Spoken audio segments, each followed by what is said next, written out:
Hey everybody, this is Jen Kleinhens. And I'm Rob Vose. And you're listening to another episode of Everybody Hates Your Brand, a podcast where we talk about our thoughts and opinions on marketing, from customer experience to brand and everything in between. Join us today as we talk about Fortnite, a marketing case study.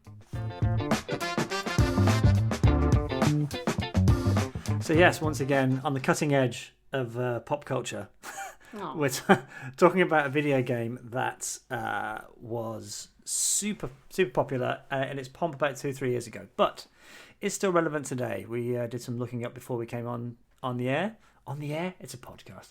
You know what I mean. And it's still the fourth most viewed video game on the streaming platform Twitch. What are the other platforms or the other games? Sorry, the other games are Just Chatting, which isn't a game. It's just That's people not a just game. chatting. It's just chatting. League of Legends, Grand Okay. Theft Auto 5, and Really? then Fortnite. I guess GTA makes sense, right? I mean, GTA is still popular. The online Let's put it this way. variant thereof. It is the most streamed Battle Royale video game on That Twitch. is true. There It you go. is. PUBG seems to have disappeared. Anyway, we'll get to that in a minute. The reason we wanted to talk about it is because I think it's a fascinating case study in marketing and not just its sort of rapid success and then how it built over time and the different techniques they used to create that growth, but also how it has become itself a marketing channel, which I think is fascinating. Mm-hmm. It's become a platform for marketing. So, unless you've been living under a rock, I imagine you probably heard about Fortnite, whether you played it or your kids are playing it or whatever it might be. Developed by a company called Epic Games. It originally launched in September 2017, and it has become probably the most famous video game in the world over the last few years. They've currently got, as of May 2020, it's not quite current, but the latest numbers, Fortnite had 350 million registered players, which I think is about the population of the United States, is it not? How many? 350 million. That's about right. Yeah. Sure. And they are making a crap ton of money off it as well, to use a technical term. In 2019, Fortnite brought in revenues of $1.8 billion. With a B. Billion With a B. according to Superdata Research, which is a Nielsen company, which is extraordinary. So what we wanted to try and do was sort of have a look at this as a phenomenon and kind of break it down. And how else would one break down a marketing phenomenon than using the tried and tested framework of the 4 Ps, which I'm sure you all remember. Jennifer, go. What are they? They are P number 1, product. P number 2, price. P number 3, promotion. And P number 4, place. Oh, I like the pause there. I thought you might be struggling with the last one. I should have known that a marketer with the pedigree that you have can read it off of my notes. Can read it off yes, of your notes. Exactly. It's funny. People kind of talk about the 4 Ps as being a bit redundant, and there's the 7 Ps as well if you're talking about services and that kind of stuff. But to be honest with you, it still works, as I'm about to prove. So what we're going to do is go through each of the Ps and break it down a little bit and talk about how Fortnite became the phenomenon that it is, which is the 5th P, I guess. So for those who don't know, Fortnite is what's called a Battle Royale game. Now, a Battle Royale game is named after the seminal film. 100 players, up to 100 players. Wait, I'm sorry. Well, I'm going to stop you. Go on. Is it Battle Royale is the name of the movie? I've never heard of this movie. Yeah, but that's where it came from. The original name, the Battle Royale mode, came from a film called Battle Royale, which I believe is a Japanese film. And it was based on the idea of a number of combatants have dropped onto an island, and the last one to survive wins. Oh, it's seriously like just the plot of Fortnite. Pretty much. Well, we'll come back to whether Fortnite coined the term or not, because the argument is that they absolutely did not. But yeah, Japanese film, the year 2000. Okay. Directed by Kinji Fukasaku. I've just probably murdered that, but anyway, basically, there's a big island, and there's something called the battle bus, which is basically a big floating bus, and you jump out of the bus at certain times as it flies over the island on a particular track. It's very strategic. You have to pick the right place, because if you go with too many people, exactly, it's you all go for over a quiet you. spot and try and loot, and anyway, you land. And you try and you loot buildings, try and find guns, grenades, shields. It's all about the swamp. All that sort of stuff. And you gather materials, so brick, wood, metal, which you can then be used to create structures, so sort of defensive or offensive structures. So someone's shooting you, you can throw up a wall. The thing that ruined Fortnite, in my opinion. Well, we'll come back to that, yeah. Now, the thing that kind of makes Battle Royale work is what's called the shrinking circle, or the storm, as Fortnite calls it. So, big map, you all land, and then a circle appears on the screen, on your map. And the idea is you have to get into that circle. If you don't get into the circle within a certain period of time, the storm closes in and you take damage. So the first circle appears and you take damage. It's not so bad. Once you get into the next circle, the circle shrinks, circle shrinks, circle shrinks, circle shrinks. And the smaller the circle, the idea is it draws combatants together and forces conflict. Because if you didn't have it, everyone would just camp in the spot they landed in, and it would be the most boring game in the history of games. You never see anybody. So essentially, one person, or if you're playing in a team of 2 or 3, your duo, your squad is left standing, and you win. What's fascinating about how Fortnite got to that is that it wasn't the original idea for the game. Fortnite started development about 2011, and they had something completely different in mind, Epic. It was called Fortnite Save the World, and it was what's called PvE, which is player versus environment, rather than PvP, which is player versus player. The idea is you gather resources during the day, you build fortifications, and you try and survive through the night.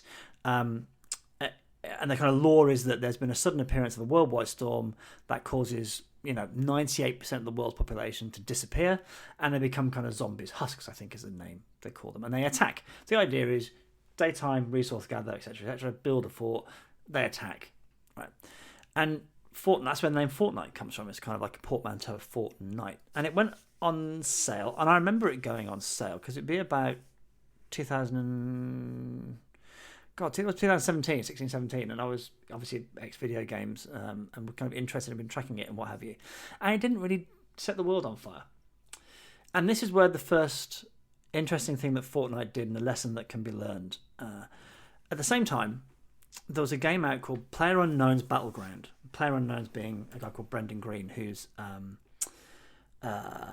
basically then called himself PlayerUnknown, and created a game that was like a battle royale. They actually pretty much started the battle royale craze, and it was what's called a mod for a kind of a hardcore PC game, and it kind of wrote the manual for battle royales. A lot of the features there, you're dropped on an island, you didn't have anything, you loot the shrinking play area, but it was a much more, I guess, realistic version of the game. So you would find real life guns that would have different attachments. Do you want silencers? Do you want particular 2x scopes?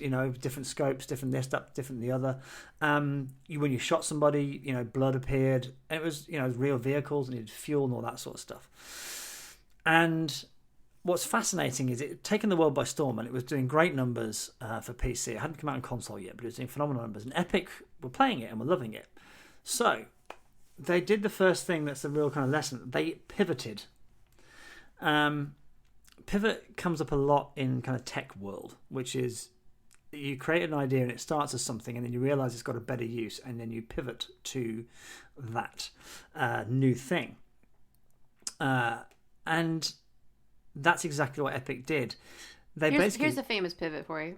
Oh. Did you know that YouTube started as a dating service? No. That's why it's called YouTube, because you would put up dating videos of Is yourself. Is that true? That's amazing. True. I had no idea.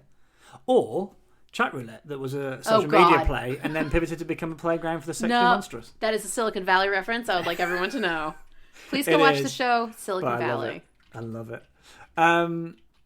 But what I think the key lesson from what they did was they kept it simple. So Fortnite, the actual player versus environment, had loads of these complicated features, and they decided, right, let's quickly just build this thing. It's a cartoon, kid-friendly aesthetic. No blood, no extra scopes, attachments, no nothing. So kids could play it. It was simple, and they turned it out really, really quickly. I think like 2 or 3 months after the original game came out, they dropped this thing, and it flew. And since then, it grew and grew and grew and grew and grew. So that pivot is kind of key lesson number one: being able to be agile enough to turn things around. And I have on the podcast, I'm very lucky to have a behavioural science expert on the podcast in the form of Miss Jennifer Kleinhans. Yeah. And one of the things that stops people pivoting is the sunk cost fallacy. And the sunk cost fallacy is something that basically says that, and I read a quote from Daniel Kahneman, who we've referenced a lot on this podcast, author of Thinking Fast and Slow, Nobel Prize winner. All too often, a company afflicted by sunk costs drives into the blizzard, throwing good money after bad, rather than accepting the humiliation of closing the account of a costly failure. So what they realised, and to their credit, was that, oh God, PV, this isn't working. We've worked on this for 8, and they worked on it for years. This was a labour of love. This wasn't something that they were just, knocked up in a weekend. They thought, right, okay, we need to pivot here. We need to turn, and they did, and created the Battle Royale mode, which is a phenomenal thing to be able to do. The other thing, another lesson, Jen's mentioned Silicon Valley already. Great TV show if you haven't seen it. Lags a bit in the start of season 2, but it does get going after that. Respectfully, I disagree. I think it's good all the way from start to finish. Thank you. Yeah, all right, fine. In this TED Talk, I will... But what they do, there's always been this kind of idea in tech world of you launch a minimum viable product, an MVP, and you iterate it from there. You get it out and you get people using it, and you can move from there. And I'm a fan of that concept if what you do is produce something that is viable and is useful. I've seen in too many cases an MVP be an excuse for a product that's put out there that's shit or that doesn't meet a need just to get something out because we need to get something out. What Fortnite did was do it properly. They created something that was entertaining, fun, playable from day one, and then they've built from that since.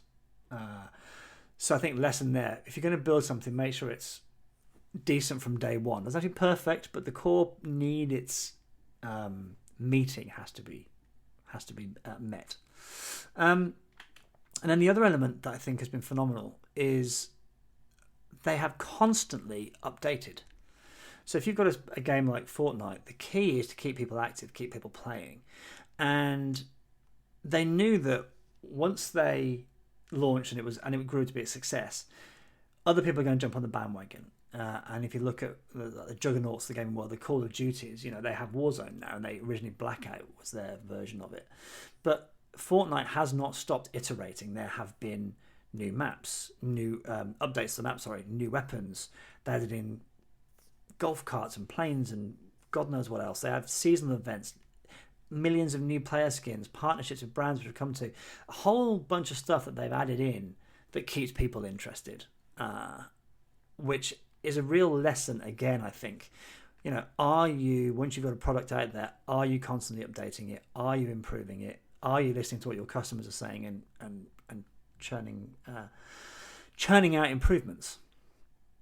So that's kind of product. So the core story there is the pivot, the agility. The other element of real success is the second P, which is price. And the original game, Fortnite Save the World, was going to be standard one-off transactional fee, the old kind of classic way of buying a video game. And in other words, paying money in exchange for goods.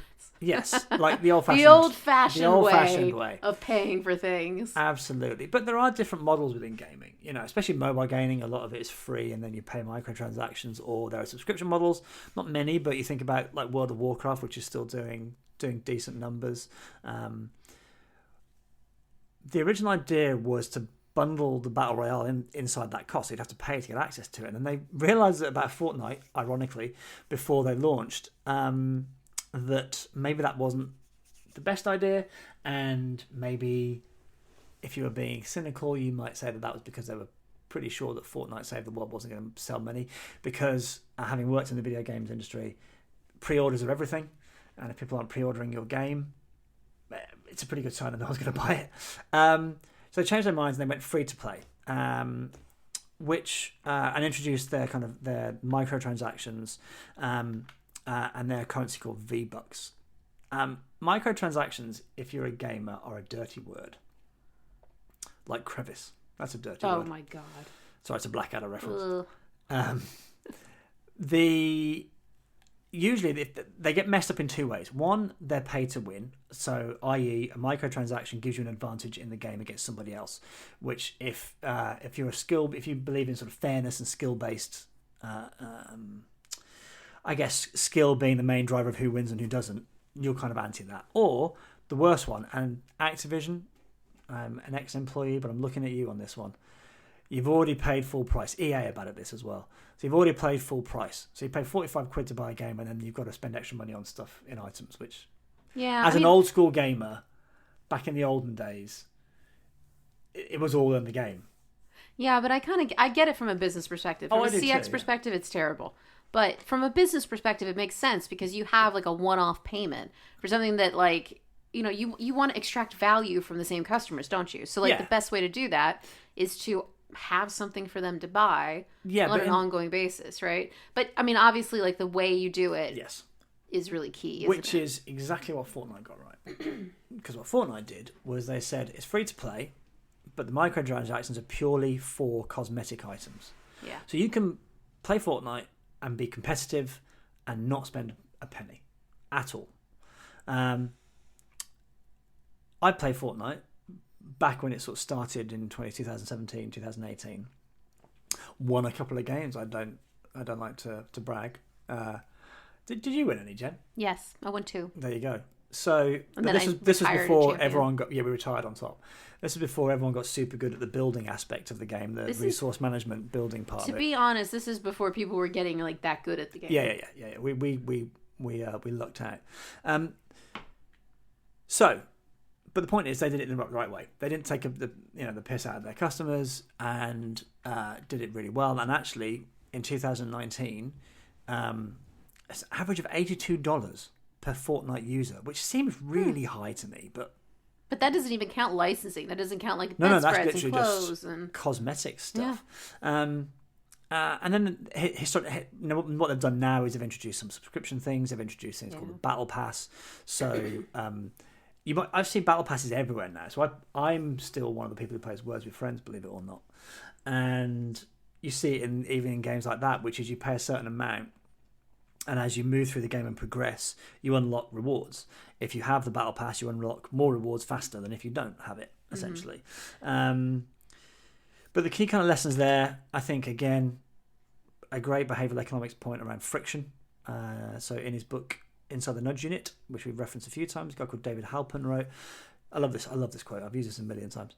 Just as a real weight pushed across a real table will soon grind to a halt as a result of friction, a human impulse to do something soon grinds to a halt when it becomes a hassle. Which is a great quote. Essentially, by being free to play, you're ripping out a huge hurdle, which is phenomenal. And then they've started to build things like subscription models, which is again great in terms of certainty around future revenue, especially if you start to use defaults. So auto renew, which you'll see a lot.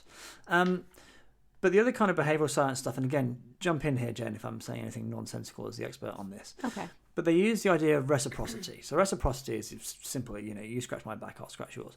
By making a game as good as Fortnite, making it free, by not making it pay to win, you're giving players hours and hours of great experience for free. So there is an element of that base, not everybody, who's going to go, well, you gave me all this amazing entertainment. I feel like I owe you a little. So I felt like that. So I don't give maybe much. I had like $5 or something back in the day. But I was like, you created this thing. You give me hours of entertainment. I'm going to pay you back somehow. Yeah. It's an interesting one, too, because I think the other side of that is maybe the benefit of sunk cost. So if you have a player who's in and they've spent, 300 hours playing Fortnite, it's almost like, well, what does it cost me to pay $5 to get a skin? Do you know what I mean? Like, I've spent so much time invested in this game, I think.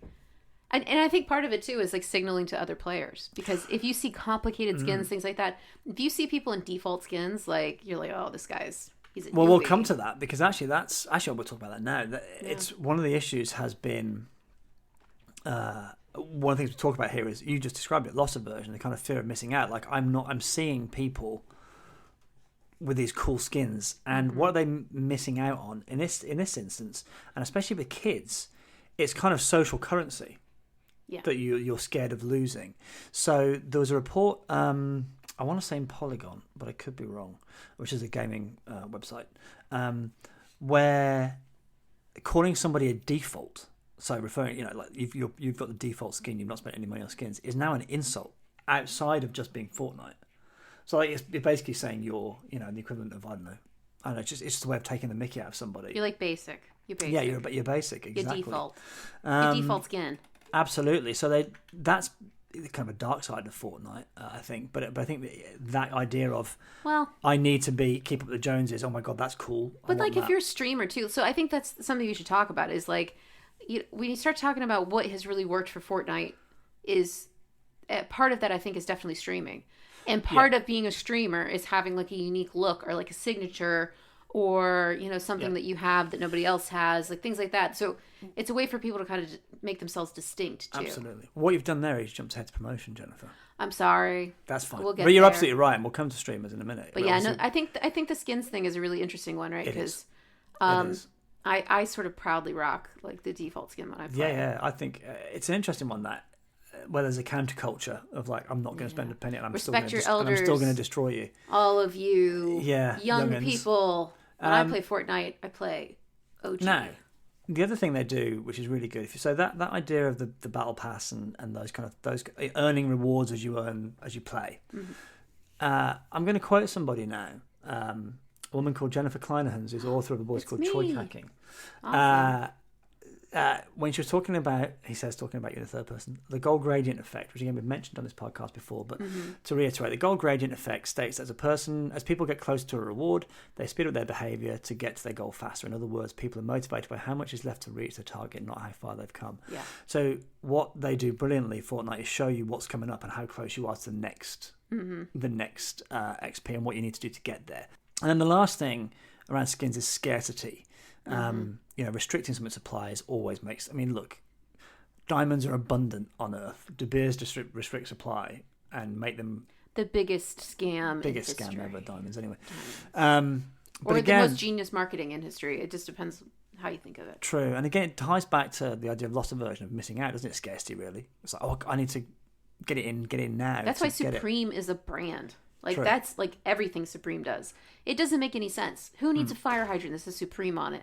But if there's only like 2, then all of a sudden it's a status symbol. Oh, you got the fire hydrant that says Supreme. But they limit those in-game items and the skins, and they do sort of limited time things, and you can't get them, or they put them in the vault like Disney used to do with the old their movies, and then bring them back out again. They're good with the partnership side of it too. So it's not just like, oh, it's a funky outfit. It's like Batman. It's the Mandalorian. Like you can get really cool skins that really do Although express who you are.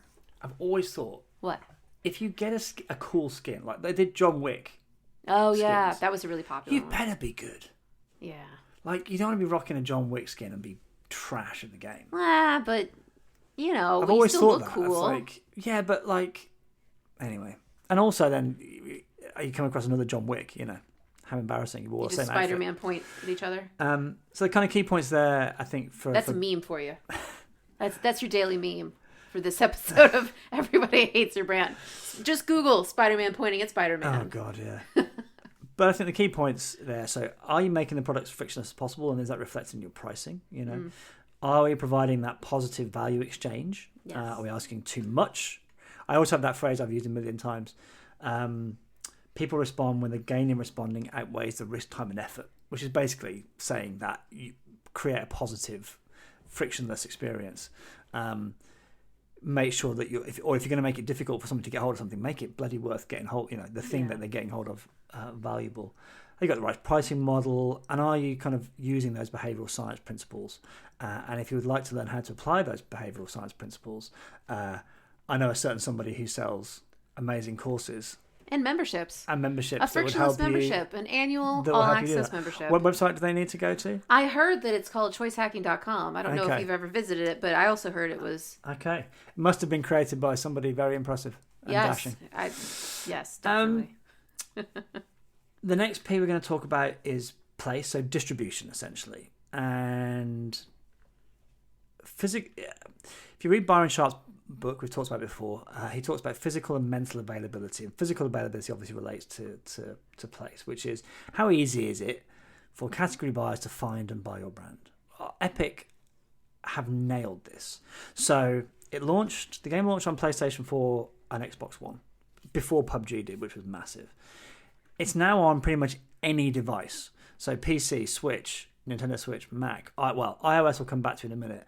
Android mobile devices. It's been updated for the new PlayStation 5 and the new Xbox Series S and X. Basically, anything that runs the game, it's on. Not only that, and it's available on digital storefronts through PSN or Steam or Xbox, they also created physical product. And I remember being in meetings about this at Warner Brothers, who I think publish the physical games or physical kind of versions, where you go into a store, game store for example, and you buy a box. There's no disc in it. All that's in it is codes for V-Bucks or particular skin or particular items. But the key point, it's something that a gift.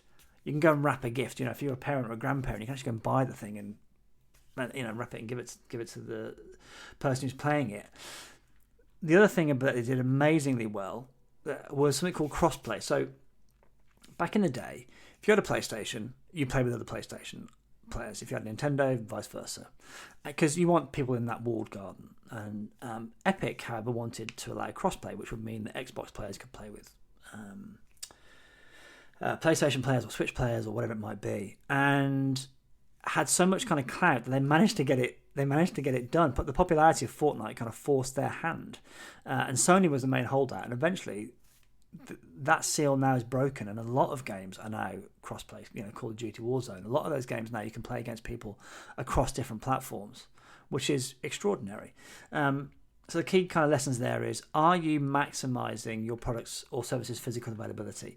And to kind of break that down further, Byron Sharp talks about that in 3 elements. So presence, are you where you should be? Prominence, are you easy to find? And relevance, are you buyable? So that last one's about, are you present and prominent in the most relevant buying occasion for your particular category? So are you ticking those boxes, which Epic has done? I think it's quite a nice little checklist that, you know, are you as easy to find as you should be? Mm-hmm. The other lesson that they learned was don't piss off important distribution channels. So if you've been following the news, you may have heard that Epic Games... They picked a fight. They did. And they picked a fight not with, you know, a small company. They picked a fight with Apple. So it's like crazy. But anyway, so what Epic wanted to do was to sell their currency direct through their app. So without going through iOS or the Android store, and obviously any sale that happens on the App Store, Apple take 30%.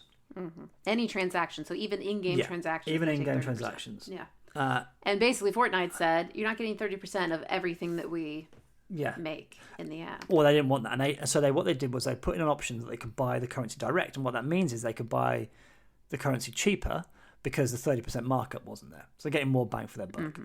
And Apple kind of felt like Epic felt like Apple were kind of using their dominant market position in a sense. What's happened since, though, is that meant that Fortnite got removed off every single app store. So their number of users has gone down dramatically. So Epic confirmed that Fortnite for iOS made up around 116 million users of the 350 million. So they've lost a third of their base. Now, they're still fighting. They're still having this argument. There's all sorts of court cases being put together and gone as well. So it's interesting how that goes. But it's an interesting lesson about maybe picking your fights and who to go after. And then lastly, and this ties into what you were talking about, Jen, earlier, we got to it here in terms of promotion. The old style world, and we talked about this when we spoke to Eric Folio, who's marketing director for Square Enix for Europe, and our last podcast, we spoke to Ross Thompson, who's a YouTube content creator and streamer. Back in the day, it used to be that you would build awareness for a product to drive as many pre-orders for the title as you possibly could on day one, and then you hammer the first week or two super hard. So you kind of fire the vast bulky ammo to get this fast start. And Fortnite wasn't like that because it was this sort of almost like a mod that was released. They didn't have the money, they didn't have the budget. streamers is what really made Fortnite the success and as a promotional channel. Now, one of the things I have to constantly explain to people is, why do people watch streamers? People think it's weird for some reason, and I don't know why. I don't know why. Because they probably never watched a stream. Probably. But if you watched a stream, you would understand like why. Absolutely. It's fascinating. Could you think about the parallel? Right, so why are you watching it? Okay, one, I want to get better, so I'm going to watch somebody who's good at it. Two, there's a social element to streaming about interacting with the streamer and other people in the chat, because most streamers have a live chat mechanic, or just because that streamer's fascinating. Like, I've watched, they have good personality. They're entertaining. I mean, they're entertainers. Absolutely. I've watched streaming for a game that I've no intention of playing, just because the streamer's entertaining and fun and interesting, and it's a growth industry. So according to Streamlabs, the streaming industry has grown 91.8% year on year, with 7.46 billion hours of content watched in 2020.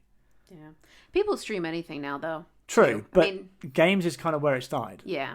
Well, yeah. Really, or games is where it's kind of taken off. So whether it's Twitch, YouTube, Facebook, if you speak to your kids, not that we've got any, but I'm talking to the listeners here, and you ask them to name, if you said to them Dr. Disrespect or Shroud or the guy who made Fortnite, which is Ninja, they'll know exactly. They're the kind of modern day celebrities for some of these kids. They're the equivalent of football. And it's interesting too, because a lot of I guess you call them influencers or YouTube content creators, personalities, also have Twitch streaming, or like celebrities even. Oh, absolutely. Like we talked about Silicon Valley, like Thomas Middleditch, who's like an actor who was one of the main guys, has his own Twitch channel, and then he is on YouTube playing video games. It's like, it's a very interesting sort of like subculture, but yeah, a lot of people look at it as another marketing channel if you're a personality or an entertainer. I would agree. And interestingly, I was reading the other day, it's becoming an issue for certain entertainers. So WWE, the wrestling, obviously the biggest wrestling organization in the world, a lot of their wrestlers stream video games. Guy called Xavier Woods and a bunch of other people, they do a lot of streaming video games and what have you. And Vince McMahon, who's the CEO of WWE, said basically, you can't do that anymore unless you give us a cut. Yeah. Because they recognise how valuable it is. And actually some people left the organisation as a result of that, because they were like, not a chance. Yeah, it's an interesting like sort of business model change in entertainment as a whole. Absolutely, where like it used direct to be, access. Well, it used to be that, you would do, and like obviously, I mean, I'm not like a famous entertainer, but I was in the periphery just because I was kind of in the entertainment industry, and I studied, like music business when I was in college way back when. And it used to be, you make a deal with somebody. It's like it's a record deal. Maybe you get a piece of their touring or like whatever. But now, I mean, you have actors and comedians and things who are signing deals where people get a part of anything that they do. So if you decide to start a podcast or like you stream on Twitch, like there are a lot of deals now that are all encompassing where your management will get a piece of anything you ever decide to do in perpetuity. Yeah. Because I think that a lot of the businesses are recognizing that this is maybe a whole nother podcast, but being in the business of selling yourself or being an entertainer or being a content creator, like there's a lot of different ways in, and that's always developing, right? Like there's always a new channel to go be on or do whatever. There's always a new audience to find.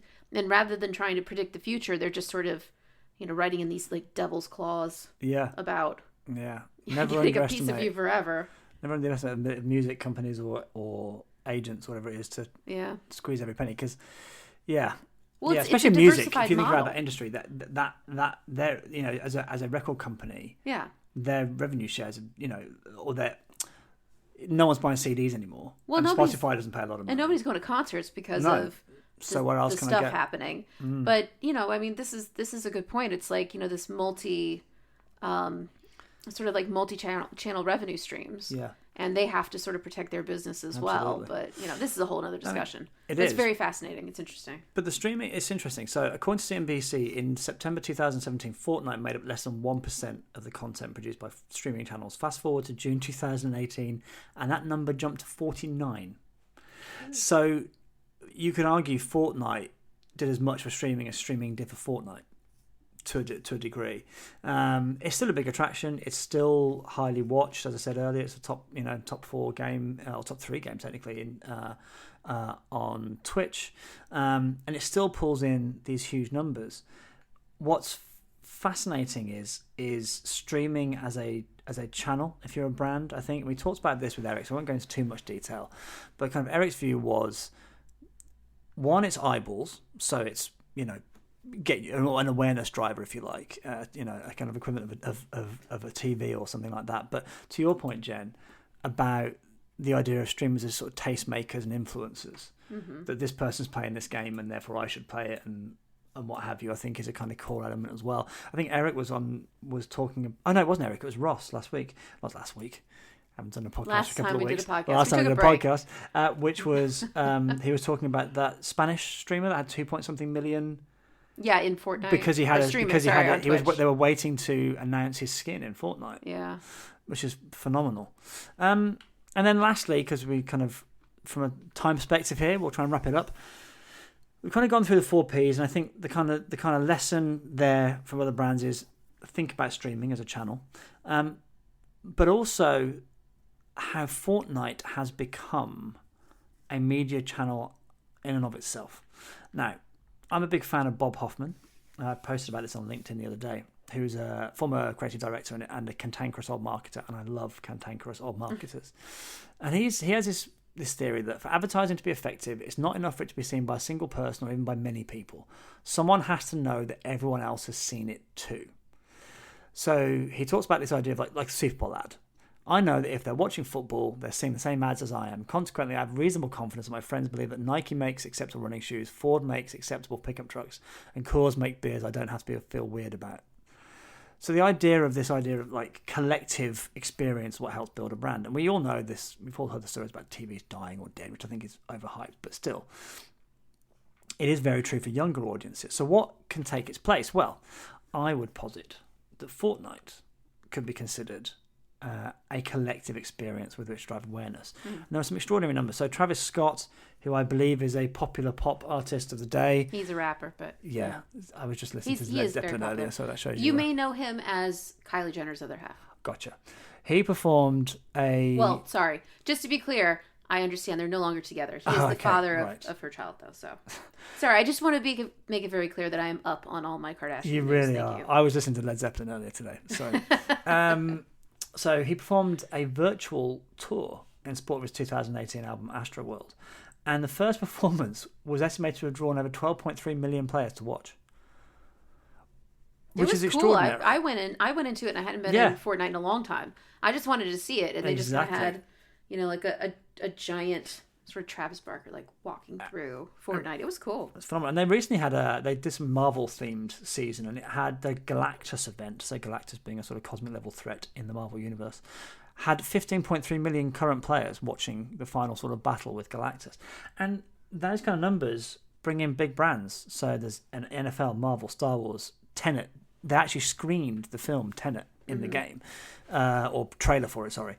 John Wick, which we mentioned, there's a million of them. NBA. I read recently that Chun-Li and Ryu, how you pronounce it, from the Street Fighter games, and they're going to be skins in the game and things like that. Like, never seems to stop. Yeah, I think though that like it's a really interesting one because that Travis Scott one was like the very first kind of like large scale event in a video game that I could think of. I mean, there was a guy, I think Marshmello did something slightly earlier than that, but I could be wrong. Did he really? See, I thought that no. To me Sorry, it was after Travis Scott. No, it was after Travis Scott. See, I think his was the very first one, and to me that really kicked off a lot of this. To your point, like sort of the crossover events and stuff. It's an interesting one too because I'm kind of surprised we haven't seen more of it, given lockdown situations and things. But yeah. I kind of Bob Hoffman didn't have any kind of sort of scientific backup for his mentality, but I understand what he's talking about, this idea of the collective water cooler experience. And if TV is going away from that, other than sort of big events, the Super Bowl and things like that, what can replace collective events for a certain generation or a certain age group? And is video games one of those things? And as a brand, is that something you should be involved in? I think more and more brands will do it. More and more games will do it.